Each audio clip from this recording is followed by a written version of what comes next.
আন্দোলন হবে, যে আন্দোলন হবে চাঁদা মুক্ত আন্দোলন, জালেম মুক্ত আন্দোলন, ধর্ষণ মুক্ত আন্দোলন। সমাজের চালেন থেকে বাংলাদেশ সুখ্যাত হতে হবে ইনশাআল্লাহ।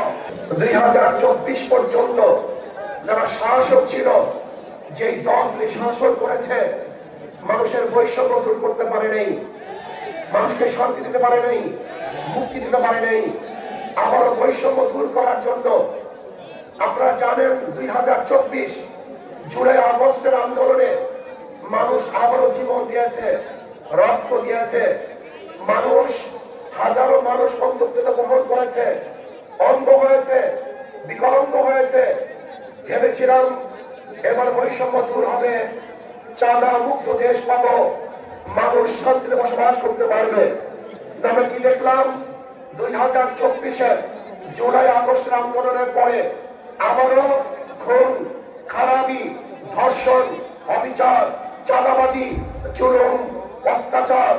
মানুষ শান্তিতে নেই, মানুষ মুক্তি পায় নাই, চাঁদা মুক্ত দেশ গঠন করতে পারে নাই, আমার মা বোনদের ইজ্জতকে রক্ষা করতে পারি নাই, ব্যবসায়ীদের ব্যবসা করার সুযোগ করে দিতে পারি নাই।